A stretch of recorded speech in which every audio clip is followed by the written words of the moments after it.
Today we are going to talk about managing tantrums. I received many questions from parents about managing their kids' tantrums. They don't know what to do in the moment when the kids are crying, having a meltdown, and they don't know what they should do, like if they should stop the crying and what they should say to help the kids feel better. What if your child is throwing a tantrum for an hour? Are you just going to sit there and wait? So there are many questions, and I hope to answer them in today's IG Live. And for those of you who have signed up for my course, welcome to From Yelling to Connecting. The doors to my signature program From Yelling to Connecting is open, and this is where I welcome parents in to guide them through how to respond to their kids with calmness and confidence and raise emotionally intelligent children. So if you want to find out more about the course, you can head over to ourlittleplayers.com/FYTC, stands for From Yelling to Connecting. Okay, but if you have signed up, I know many of you have signed up, so just tell me that you have signed up in this comments. But yeah, today we're going to talk about managing tantrums, and as with all my lives and all my sharing, I like to start with the definition as well as to shift your mindset a little. Then we go into the actionable part. So if you want to know more about what to do, please stay through to the whole IG Live. And we'll just do a check-in first. What are tantrums? So that's the definition. What are tantrums to you? What do you think of when you hear the word tantrums or when your kids are throwing a tantrum? I would want you to tell me what is your own definition, okay? And at the same time, I also want to check in with you because when we talk about tantrums, it has a lot to do with emotions.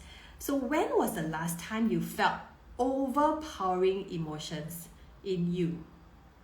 When did that happen? Okay, take a moment to think about that. So for me, the last time I felt really anxious was when I went to this indoor rock climbing with my kids. And I can still remember, I was telling my kids, cheering them on, we just keep climbing, it's not too high, the steps, just take the next step. And when they're supposed to come down, I get them to release the rope. But when I went up there, I couldn't climb up because I was so scared. I had sweaty palms and I refused to let go because I was so worried. Now that is anxiety, and I went into the freeze mode. So that is the emotion that I felt that was so overpowering. Think about the other times where you feel so disappointed. Maybe you had a long day at work and you're finally looking forward to a movie that you want to watch with your partner, and you found out that the tickets are sold out. Very disappointing, right? So that is the feeling that you're experiencing, and it's valid, right? When we don't get what we want, we feel disappointed. And how about if you're stuck in a traffic jam, when you feel really frustrated, waiting for a long time, the car is not moving, and you're late for your meeting, and people are calling you, there's so much you need to do, you feel very frustrated, you're enraged, and you feel very helpless as well. Now, why do you think I'm talking about all these kind of feelings? So I just want to share that the feelings that we experience as adults are the exact same feelings that your kids experience. The difference is that as adults, we have our brain maturity to tell us that, right, our movie tickets are sold out. Okay, I'm so upset. Maybe I'll look for another time slot tomorrow. Or if, I'm climbing up that rock wall and I feel so scared, I know that I have to do something, I cannot get home. And I'm able to do a self-talk and try to, talk my way out of these emotions. But guess what? Your kids, they cannot self-talk, they cannot reason, they cannot think of solutions at the moment when they are overwhelmed with emotions. So Villian, she shared, tantrum is the sudden outburst of a suppressed emotions. Yes, so tantrums are emotional outbursts. They are the outward release of emotions. And if you've attended my previous IG Live, I talk about how when we go into the fight mode, we start yelling. Similarly, for your kids, when they have these overwhelming emotions in them, these emotions have to go somewhere. If they don't go out, they stay inside. And that is why many of you, when you answered my poll on what your parents do when you throw a tantrum, a lot of you even direct messaged me and told me that my parents asked me to stop crying. So by saying that, over the years, you have been taught that when you have tantrums, when your feelings, you're supposed to stop crying, you're supposed to stuff it inside you. and this becomes internalized in you. There are many adults right now who have learned that they have to keep everything in them, and as a result it leads to depression or any anxiety issues, which is something we don't want our kids to experience. So we either want them to externalize these emotions or verbalize. So ideally we want them to verbalize, to use words, to talk to us, to tell us what's going on in their minds and how they're feeling.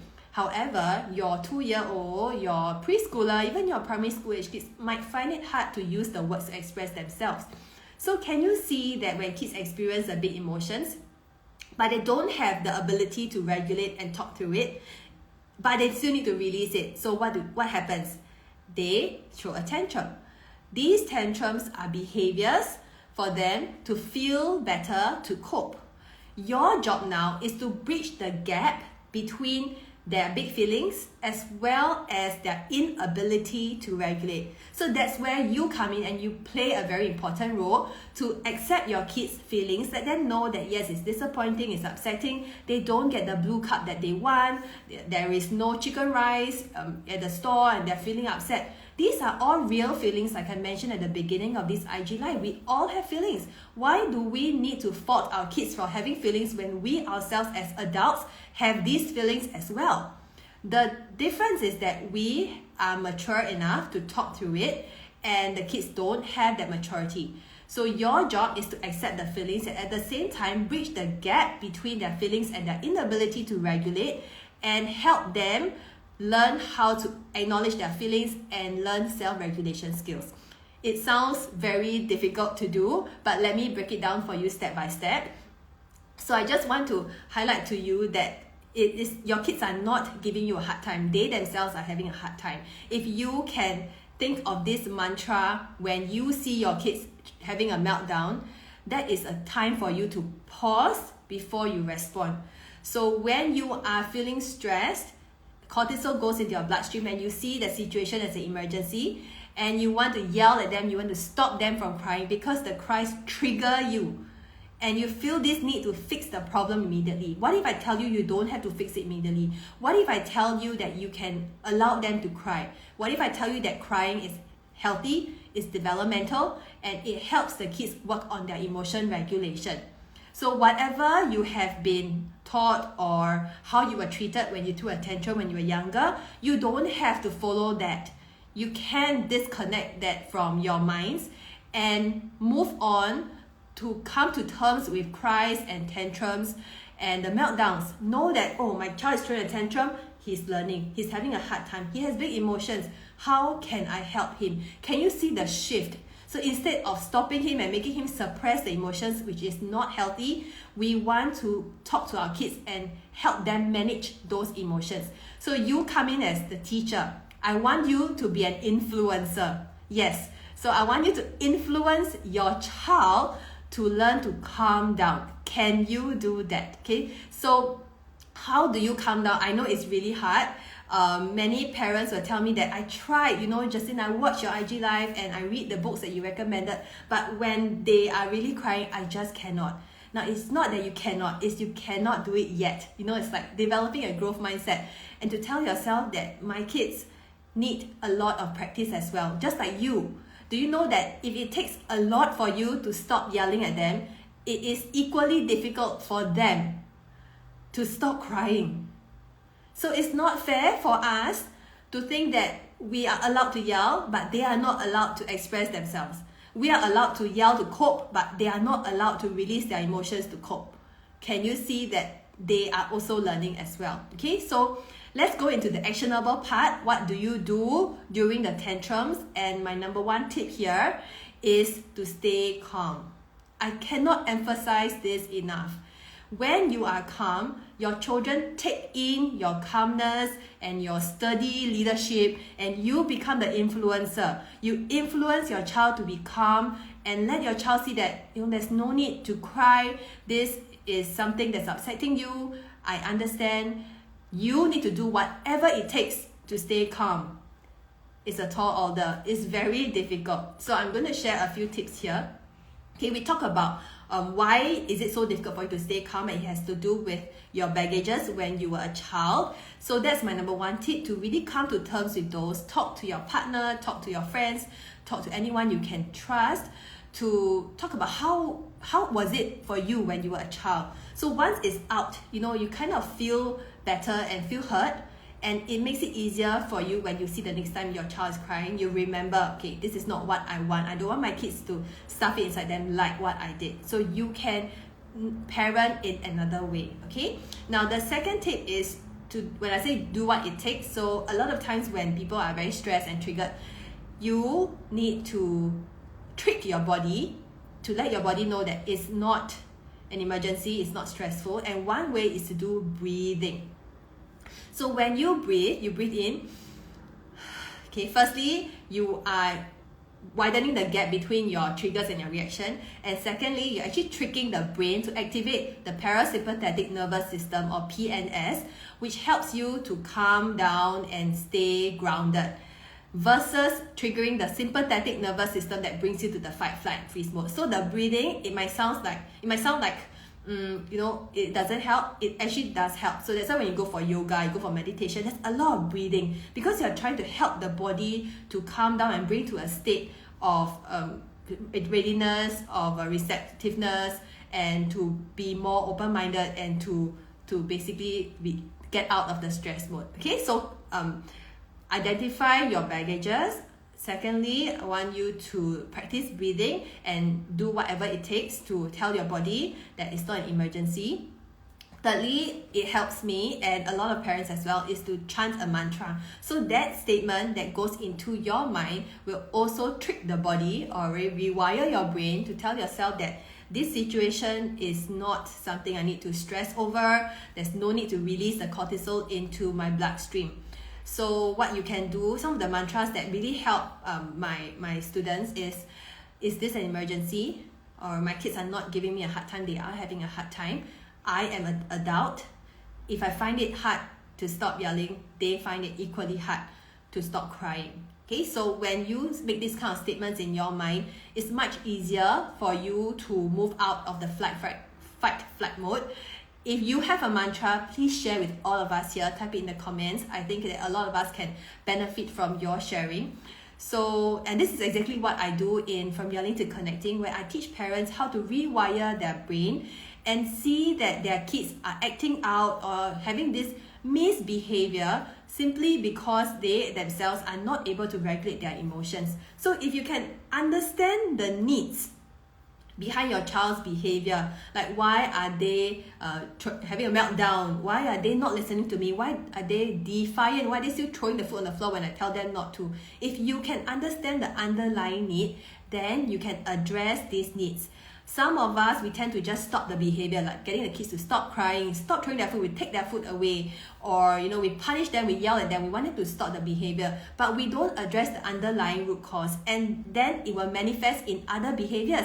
That is why a lot of times when you start yelling and start nagging, why are the kids behaving the same way over and over again? So it just means that you haven't nipped the problem in the bud, you haven't helped the kids manage their emotions and meet their underlying needs. So this is where in From Yelling to Connecting, we go deeper into why kids behave in a certain way. I also have a 3-step positive discipline communication roadmap where I teach parents. It's called ABC. For those of you who are in my course, who have just signed up for my course, you will be learning about how very instinctively you look at your kids, you know what's the first thing to do. It has got to do with connecting with the child, because when the child feels connected to you, there's higher chance that they will cooperate with you.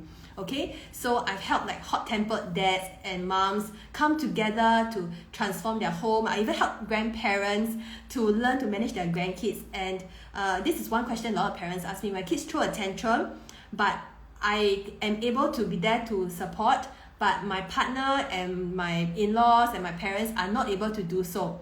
So is it even helpful for that? So I just want to share this. A lot of questions on this. I just want to let you know that if there's one parent showing up for your child, the child will feel supported, and the child will be able to connect and form secure attachments with the parent. So there needs to be at least one child. Okay, so Whether you're a stay-at-home mom, you're working from home, you're a full-time working mom, this shift in mindset and this empowering yourself with knowledge is exactly how you're going to stop yelling at your kids and know how to communicate with them confidently and with calmness, because you are educated about how they behave and how you can respond. So you need to use the right words to use. If you go through my Instagram account, I share a lot of suggested scripts as well, and I hope these will also be there. You can look at the scripts to help you, but it all really boils down on your mindset. So you need to have a shift in your mindset, and it helps if you educate yourself about it. Okay, so anyway, if you want to find out more about the course, ourlittleplayers.com/FYTC, or you can click the link in my profile.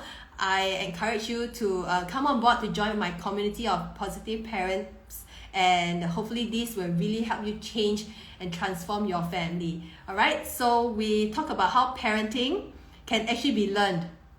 It's so strange we say that parents are not trained, and we expect them to know what to do. When you deliver in the hospital, the nurse pass you the baby and you're kind of expected to know what to do with the baby. But the truth is, it's so hard, right? It's so hard to get your kids to cooperate and to know what are they going through and how to help them.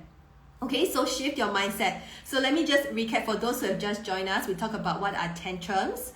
We also talk about how to manage the tantrums. We got you to shift your mindset a little to think that these tantrums are actually your child's way of coping, and if it's hard for you, it's hard for the kids as well. So what do you need to do? Firstly, stay calm. And I talked about what you can do. You can think about your baggages. You can take a deep breath to activate your parasympathetic nervous system. You can also chant a mantra. And fourthly, you can educate yourself with knowledge, tips, and strategies so that you can manage these tantrums with confidence. I will answer your questions later on. I just want to move on to the second part, what you can do. So after you stay calm, what do you do, right? You can't be staying calm and you watch your kids crying. Now, once you are ready, you feel that you can come in to share your calmness with your kids, I want you to work on co-regulation. So we often talk about kids. We want them to regulate their emotions. We want them to know, how can they talk through it? What can they do to work through this emotion so that when they feel the feelings will dissipate. Okay, feelings don't last. They come and they go, and we need to be very comfortable with that. So when I say co-regulate, you want to move your kids from dysregulation to being regulated. That's where you come in as a parent to co-regulate by showing them support, by modeling that you are there for them, to support them and to help them work through their emotions. So one way you can do is to talk to them and let them feel seen and heard. And when I say talk to them, it's not to say a long sentence, because during those moments, likely your kids are not able to work through what you're saying and to even learn. So there are some scripts for you here. If you feel that your child is crying, sometimes you don't even need to say anything. By sitting there, you're holding space for your child, you are co-regulating. So you can hold your child's hand, you can tap his shoulders, you can hug the child if the child is receptive to it, or you can just sit there, the child say go away, go away. You can go away, but you don't have to be out of sight. You can still be in the same area, the same room, but just be there, being present. Even the kids say go away, they still need you. They need you to be the sturdy leader to help them. So we talked about you co-regulating by calming yourselves, and some words you can use is, it's hard. I know this is very difficult for you. I'm here for you. Mommy and Daddy, we are here to help you. I know you want the toy very badly. You want to eat ice cream. You don't want to go to school. You wish that Mommy and Daddy can bring you out to play in the playground, but it's raining right now. So when you are saying these words, you're actually helping the kids feel like Mommy and Daddy understand me. They know how I feel. It's very much like when you're having a situation yourself and you speak to a friend who completely understands the circumstances you're going through, you feel more assured. So similarly for your kids, when you can hold space and let your kids see that Mommy and Daddy knows me, know how I feel, and yes, we want to accept that kids have these feelings, but we also want to teach them how to self-regulate. So when the child has calmed down, that is where you move on to teach the kids how to solve the problem. Very much like how as adults, when we are calmer, we think of the solution, how to solve the problem. So let's go straight into your question so that I can teach you and give you exact examples on how to solve the problem that your kids are experiencing. Okay, so let's see. Yvonne said, it's so hard to play this role when you are told not to cry since young. It takes practice. Yes, exactly. It's not going to be easy. I'm not going to lie and tell you that, oh, it can be done. You know, I've done it. Other parents have done it. No, it's not easy. But if you don't even try to tolerate the cries, what kind of message are you sending to your kids? You are telling them to stuff their emotions in them, which is exactly what's going to happen for another generation. You have the power and ability to change this cycle, to break this toxic cycle, and let your kids, even your parents or your friends, see that, hey, it's okay, my kids are crying is normal, right? How can you find a child who doesn't cry at all? You know, in fact, crying is very healthy. If you have a child who is stuffing everything in him and he doesn't say a word when he's upset, he just keeps quiet. When he's in pain, he's hungry, he's feeling uncomfortable, he just keeps quiet, he doesn't make a single sound, he doesn't cry at all, then I think something is wrong. Why is the child not able to express himself? Is there, this fear in the child that he feels that when he makes a sound, he associates it with any form of punishment. So punishment can stop the crying, but are you helping the kids work through the emotions in that sense? You're just instilling more fear in the child, okay? So it's okay to leave them alone when they're crying and being angry. Now, if you feel that you are not ready, okay, rather than go over and do or say anything that you will regret, tell the child, I will need some time. So hopefully there is another adult in the house to take care of the child, but let the child know I will need some time. And you yourself, you should have sufficient practice enough to know what you can do to calm yourself down. Some people will go to the kitchen and take a cup of water. Some of you will just go to the bathroom and start scrolling on your phone. Some of you will go to the balcony and look out the window. So whatever helps you best, do it and let the kids know that I'll be back to help you, okay? And of course, a lot of understanding of why are they angry? Why are they crying? Why is it that I can be angry but the kids cannot be angry? Is it fair to them? As I said, at home it's easy to let them cry out, but when we're outside, okay, so this is another question, very, very common. So actually a lot of times when the kids are crying outside, we feel judged, right? We feel that other parents are looking at us and, we are bad parents. If you can accept their cries, then you will know that their crying does not determine your parenting ability. So even if my kids are crying outside, okay, of course we don't want them to disturb others. So what I will do is to bring the child to somewhere safe and do the usual. I will hug my child and I will stroke her back and I'll let her cry out. Then I'll teach her to, when I sense that she's ready, I'll teach her to breathe by drawing a star on my hand. So sometimes I try to get her to draw a star, but she's not ready. So I know that she's not ready and I won't make her draw a star, and I will just continue to hug her. When I can sense that, the feelings are getting less intense, that's why I bring out my hand and let her draw the star again. Okay, so that's what I mean by teaching your child what to do to regulate the emotions so that you can bridge the gap between the emotions and the ability to regulate. What if their tantrums are not based on actual issues? My child throws a tantrum because he wants us to do everything for him, even when he's able to do it on his own. Very good question, right? Why is it that, he can do it, but he doesn't want to do it? So earlier on, I talked about kids having unmet needs. There are certain needs and feelings that kids have at different, I wanted to say different stages of their life, but I think throughout their life, they all have these needs, just that is at different intensity, at different developmental stages. So a lot of times, our kids would like to feel a sense of love and connection. So when they, guess what happened? I set a time limit for my Instagram usage and now I've exceeded my limit. Okay, so anyway, I was talking about why are the kids throwing a tantrum, doing things, asking us to do the stuff for them when they can do it, right? So all of us, adults, children, we all crave for this sense of love and feeling connectedness, a sense of connectedness. So when the child sees that you are not helping him do the stuff that he wants you to do, you see it as him not trying, but he sees it as a form of trying to seek connection from you. So if you can interpret their behaviors, okay, in my course I call it decode the message. So in module 2 you will learn that if you decode the message, then you will know how to speak to the kids and how to respond to them so that they immediately feel that, oh, my need is met. Then they don't have to throw a tantrum anymore. Okay? Alright.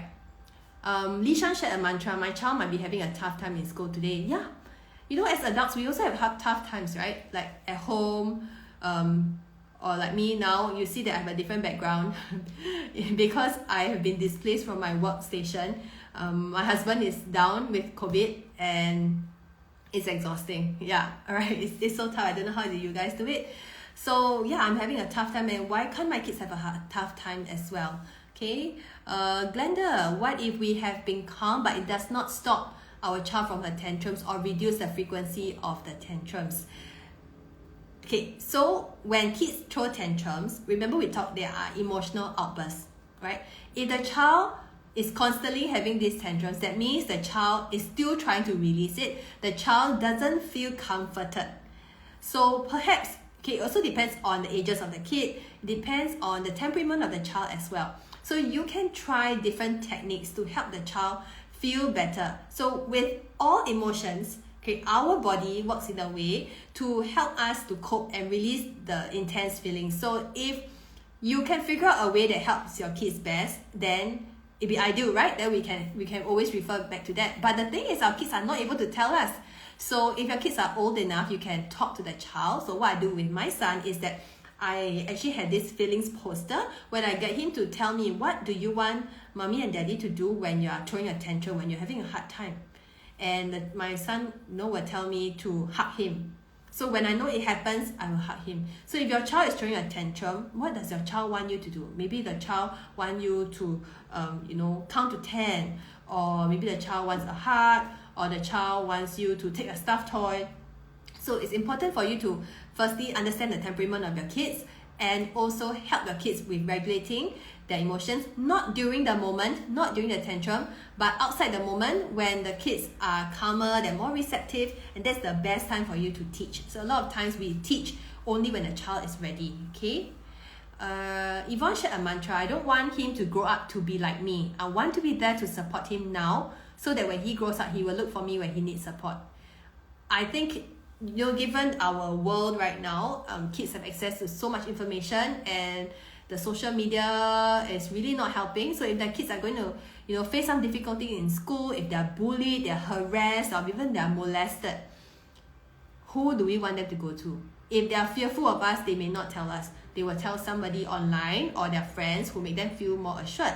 But we don't know who is that person online, and with all these virtual strangers around, our kids might be in more danger. So in today's world, I feel the connection that you have with your child is even more important, and to let the child see that mommy and daddy are not here to instill, we don't want you to be scared of us. We want to have this mutual respect. Yesterday, my son during dinner told me, Mama, I think if we want other people to respect us, we have to respect others. So I got a shock, like, oh, where did you hear that from? And he said he read it from a book.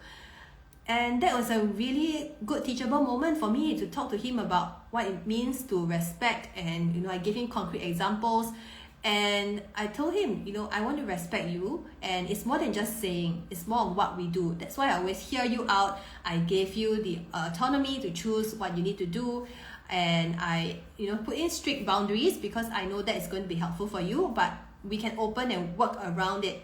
So it is so important for the child to feel that mommy and daddy listens to me, they understand me, there's this open channel of communication, and you don't have to worry about whatever curveballs they experience in life in future, because they know who they can fall back on, their family. Okay.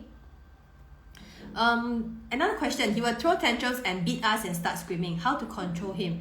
Okay, it'd be helpful for you to share the ages of your kids when you ask me the question, yeah? So for kids who are hitting, Okay, if you remember our IG live on defiance, I said that safety is our top priority. So the child is hitting, stop the child.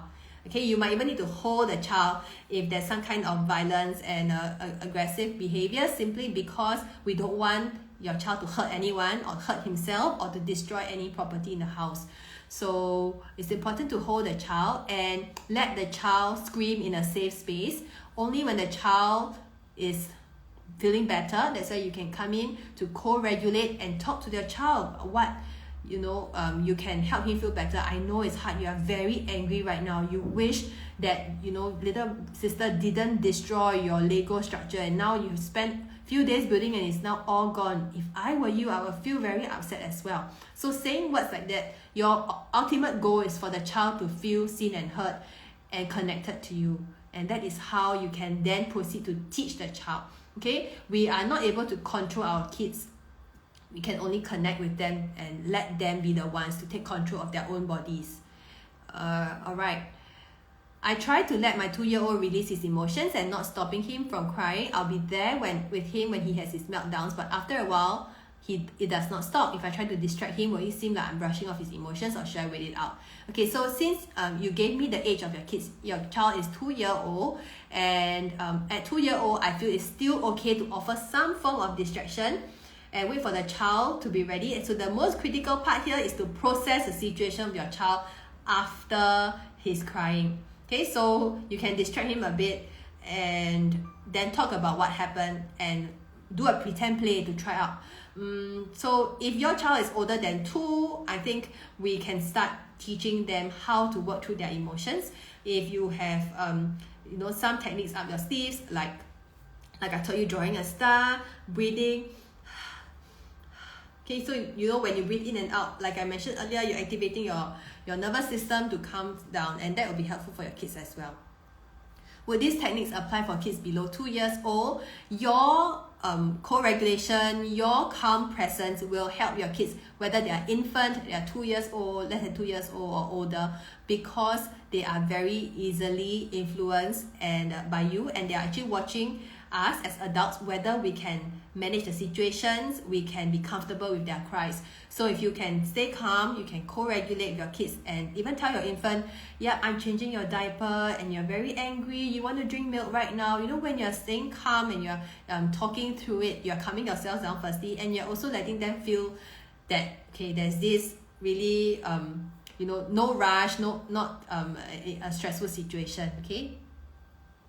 We've been doing lots of we are here to help you, but now he wants us to do everything for him and throws a tantrum if we don't. So a big part of positive parenting is you setting your limits. And at the same time, you understand your child, their needs, and you need to know how to set limits to complement that. So if it's something that your child wants you to do, before the situation, talk to your child about it, right? Maybe your child wants you to pack his bag for him. And if your child is still very young, you can let him know that, yes, I'll pack for you, I will do the first step and you will do the rest. So can you see that we set a boundary? We can help you, but you still need to learn how to do it yourself. So you don't want to do everything for the kids, because then you rob them the opportunity to learn how to develop on their own and be independent and to face problems and to cry. We want our kids to cry and experience struggles, because when they are struggling, that is the best time for them to learn how to solve the problem, and these skills are so important for them as they grow up in their life, to know that I have a problem I can solve, right? And this is something I've been instilling in my kids as well. When they tell me a problem, I say, what's the solution? And my girl will start with, the solution is, and she'll start to think of her own way. It's something that can be done. It doesn't mean that our kids are still young and we don't need to teach them that, because if you don't teach them that, all the more they won't know. So it's important for you to see your kids as capable, which is also one of the key elements of positive parenting. And even in Montessori also, we talk about how the kids are very capable. They can fully do whatever we want them to do. They just need the support. They just need to have their needs met. And as adults, we want to help them through these emotions when they can't get things done, and also to give them sufficient practice so that they can feel confident and set them up for success, okay? What if the tantrum manifests to attracting your attention? Purposely crying louder when you're engaged is pretty overwhelming to handle. It is, when you know obviously they're trying to manipulate the situation. But guess what? Your kids at this age, they are not capable of manipulating someone. It actually takes a lot of thought and maturity to think how I can manipulate the situation. Your child has no intention to hurt you or to make your life difficult or to ruin your life. The child is simply trying to meet his need, and he doesn't know how else to do it, so he just starts crying. Because maybe when they cry even louder, you respond or you attend to them. If I'm a child, I see that when I cry louder, I get a response, I will continue to do that. It's like cause and effect, so here you need to manage yourself. It is overwhelming. The child keeps crying harder and harder. So you need to first understand, even before the child goes into the tantrum with you, are really aware of why the kids are behaving this way. Why are they crying even louder? Is it because you just have a newborn and you are not giving enough attention to your older child? And that is the reason why they need your attention. So that's where you want to solve and meet the child's needs, solve the underlying problem, which is to give your child enough attention and connection. How long do you practice this technique for before you saw an improvement in your child's ability to regulate his emotions after throwing a tantrum? I can't tell you how long, but I know it's a journey. I think I took a couple of years.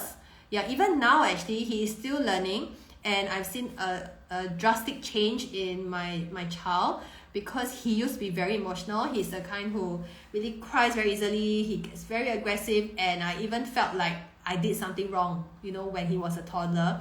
I've ever threatened my kids, even though I tell you guys not to do so, because at that time I didn't know the consequences of threatening, and that's why I decided to stop entirely the way I parent and not let my impulses control how I parent my child. So with a lot of learning, attending courses myself, and reading up a lot of practice, I think my son gave me sufficient practice. I realized I know how to do it, because I know what he's experiencing, what his challenges, and I can meet his needs, and I know his individual needs and temperament as well. So it's very important for you to have this knowledge. Okay, knowledge is king, no? Yeah, Li Meng asked, my child always said that you don't want me when he throw a tantrum. How should we approach this? So if your child says, I don't want you, understand that he doesn't mean it. Okay, he said it out of his anger, and it is not him in a stage where he can truly rationalize and understand what's going on and say, I don't want you, and even I don't want you, he may not know the true meaning of the word. Like I don't want you doesn't mean that I want you to go out, so we want to give our kids the benefit of the doubt, that when they say I don't want you, we know for kids, they love the connection. They don't want to be left alone. It's scary to be left alone with all these feelings in them. So if your child says, I don't want you, you can let your child know that it's hard. Mommy and daddy will just stay here. Okay, we will give you your space. And the most important part again is to process this after the whole situation. Like I mentioned earlier about that feelings chart.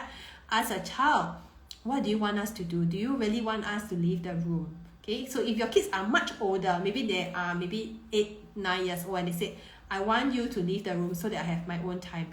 Yeah, you can respect the child for that and do it, But if your child is 2-3 years old, unlikely the child knows what it means by I don't want you. Okay, my 3-year-old is jealous of my younger daughter. He had been shouting and start beating. I flare and I shout and I cane. What should we do? It's hard. Okay, I just want to assure you that you are all doing your best.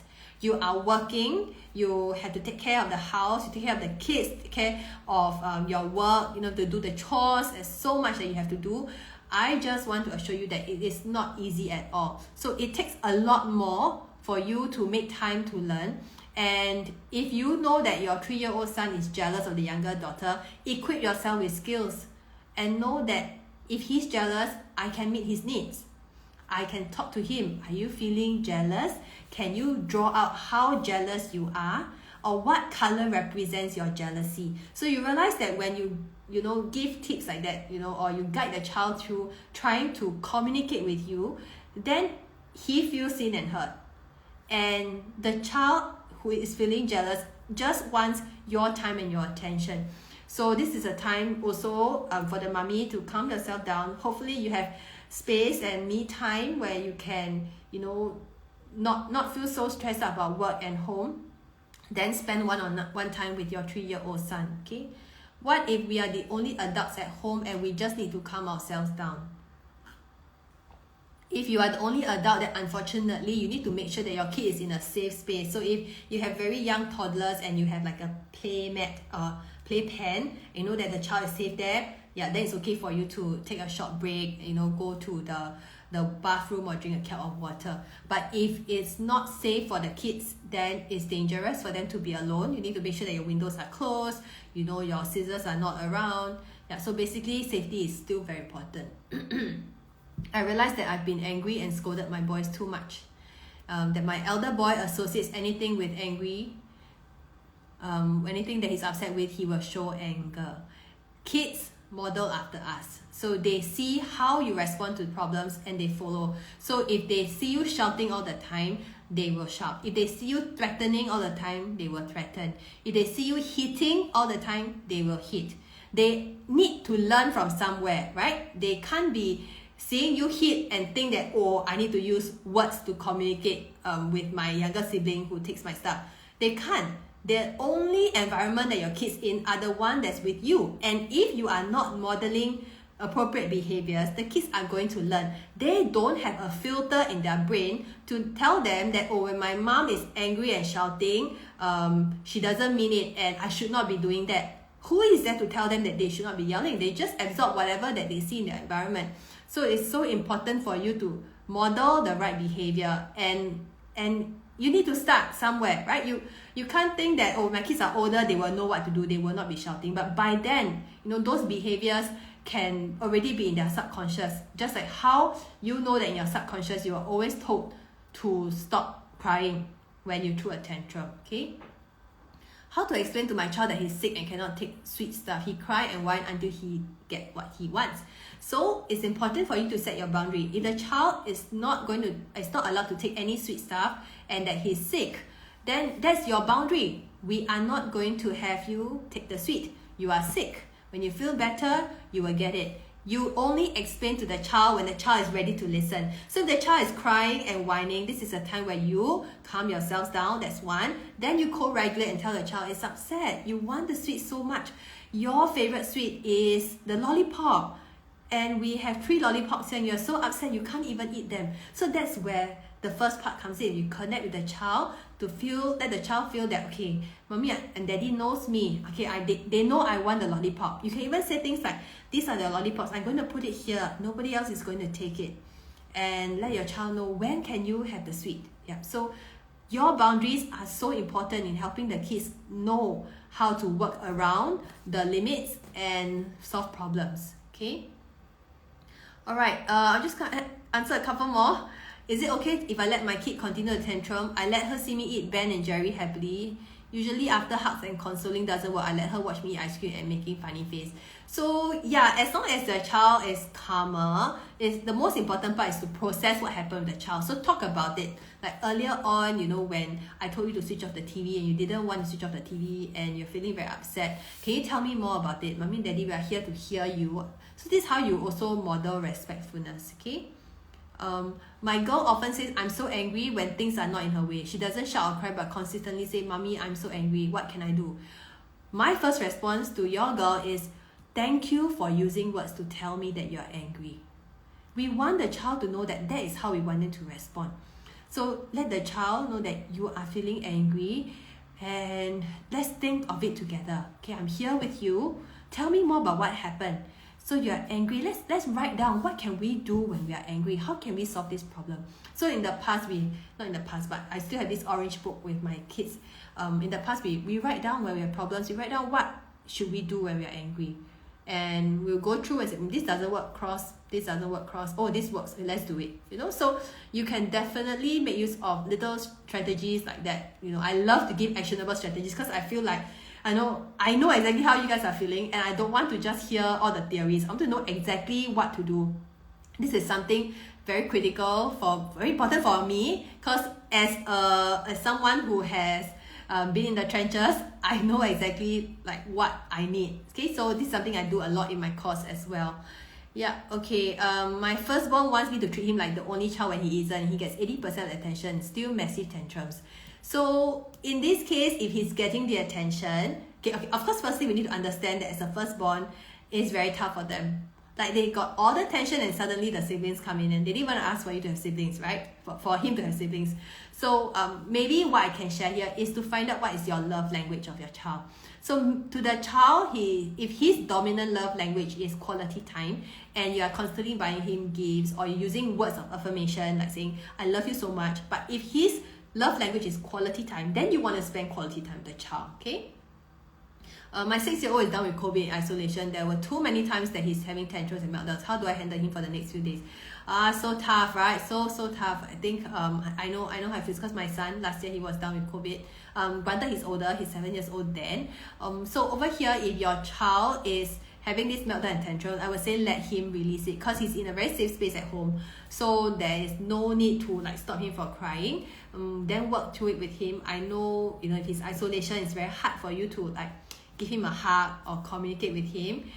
Maybe we can think about what are the things that he enjoys doing and use that to kind of spur him on, to let him know what else he can do. Like if he like books, he can read books, or you can get a bit more books for him. These tantrums and meltdowns are inevitable. Unfortunately, it's just so tough. Let's just be there to let the child release. Okay, when the child release, he will feel better. Yes, and hope he gets well soon, Natasha. All right. Let me see. I have a few more. Okay. Oh no, I see that time. My 5-year-old son has issues on changing tasks he's doing. Like when he's playing Lego, I will need him to go bath or eat, and he will shout and get super angry with it. Wondering what I can do. What you can do is to offer transition warnings. So instead of telling him he needs to go and take a bath now, let him know 5 minutes in advance and say, oh, you are playing Lego. What character is that? So you join in their world. And let him know that, oh, does your character need to take a bath too? Do you want to, bring him along to the bathroom and he can wait there? So for my girl today, she was eating and she came down to build this magnetic tiles because I was in the washroom. And he was playing with this fireman. And I said, oh, does Mr. Fireman wants to go and have lunch with you? Or can he stay here with the house that you built for him? And she said, oh, he will stay here while I go and eat lunch. I said, okay, that's great. Let's put him here. And she went off to eat. So it's important for you to help the kids feel connected. Yeah, then it's easier for them to kind of cooperate with you. Okay? All right. Shireen asked about parenting books. Yes, I have it inside my Instagram guides. So you can go click it. And I shared quite a few there. Okay? 3-year-old, sudden outburst of tears, reason, couldn't get jelly from the bottom of the cup. I was genuinely horrified as I thought she was injured. Is this some sort of impatience? Not being able to get jelly from the bottom of the cup is a big thing for your child. I mean, even me, sometimes I get very frustrated when I can't suck up the pearl from the bubble tea drink. I'll be like, how can't I get it up? Right? Can you imagine your young child who doesn't have the capacity to learn how to maneuver, they don't have the dexterity yet, and you can't get the jelly up? Obviously, the child will be very upset. So, I won't say it's impatient. I think it's just the lack of understanding that at 3-year-old, they really want to be very independent. They want to do things on their own. They want to get whatever that they want. Once you have that in your mind, it's so much easier for you to respond to them. Yeah, if the child is having difficulty getting the jelly from the cup, you let the child know it's so hard. You love the jelly so much. See, it's there, but you can't get it. So once you connect the child, you can work through the child and co-regulate and help the child solve the problem. Okay? All right. Your content is really informative and practical. Yes, I love to give practical tips. It's so hard, I know. So I hope these practical tips can be helpful and give you some insights, okay? Yeah, so I think that's all I want to say. We'll just do one very last one. Okay, I have a 3-year-old and a 5-year-old. They whine and cry and ask for things they want, like TV or sweets. I set boundaries and doesn't give in, but my hubby couldn't. How can he cooperate with me? I would like to talk about this, getting the partners on board, because I feel that when two of you can speak the same language, you don't just change the relationship between the two of you, but also with the kids as well. And the kids can see what a relationship should be like, and it will help them in their future relationships as well. So if you have a partner who is not able to follow through and do what you have you've learned and you're trying, like, cannot obey the boundaries, and your husband just want to give in all the time because your husband is not comfortable with the sweets, okay, firstly, talk to your partner about what are the parenting values that you guys share, and think about what are the parenting goals as well. What kind of children do you want to raise? Do you want to raise children who are able to manage challenges and work around the difficulties that they have and think how to solve a problem? Like, if they go out to work in future, do you want them to be great problem solvers, or do you want them to just follow the rules that other people said? I mean, likely we want them to be able to stand on their own feet, to be able to solve the problems on their own. So in this case, talk to your partner about it. And if it still doesn't work, I think it's important for you to continue to set the boundaries and show your partner how it is done. Sometimes it's not like your partner doesn't want to do it, but they don't know how. So for me, I've actually observed it in my own home. I mentioned this story sometime back. So we always had difficulty getting my girl to go to the toilet when she was younger, maybe about 3 years old. And I remember doing this parenting workshop, and my husband was sitting there. He had to pick me home, so he had no choice when he stayed through the workshop. So he had to go through all my teaching. And interestingly, when he got home, right, my girl was whining and she doesn't want to go to the shower. So instead of the usual being impatient and he feels like, just go, do it now, he gets so frustrated.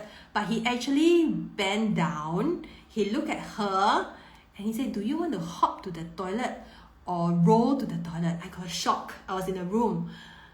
He actually listened to what I shared during my workshop, even though he didn't want to, he was just waiting to pick me home. And he actually applied the strategies. So this just shows that if there's one person who can show up for the family, for the child, the other family members are going to be watching and learning. So sometimes the partners don't know what to do, but if you know, you can model and show them. And it is really amazing to see how, even like daddies, very hot-tempered daddies, I've a lot of them, I speak to them personally, and they tell me that they are now so close to the child that the child wanted them more than the mummies. I'm not saying it's a good thing, but that relationship that you can build with your child is amazing and so precious if you know exactly how to meet your kids at where they are. Okay? So I hope this is helpful for you. Again, one last shout out for my course. If you want to sign up, please sign up early to get the early bird bonus. I have a growth mindset and intrinsic motivation package that I think will be very helpful for you with your kids. So sign up as early as you can. You can have a pre-course reading on temperaments as well. So that is where you can read more and learn about your child's temperament. Okay, so if you have signed up, please drop me a DM and say that I've signed up, and I'd love to connect with you. I want to help you through the challenges that you face.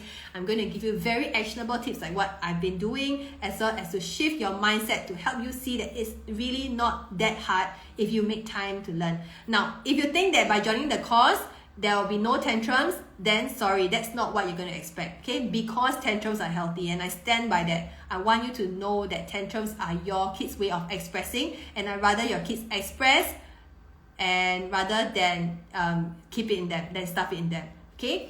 So ourlittleplanets.com/FYTC, that's where you can sign up for the course, and I welcome you with open arms, and we can all journey together. Thank you so much for staying throughout, and I appreciate you for being here. All right, goodbye, take care.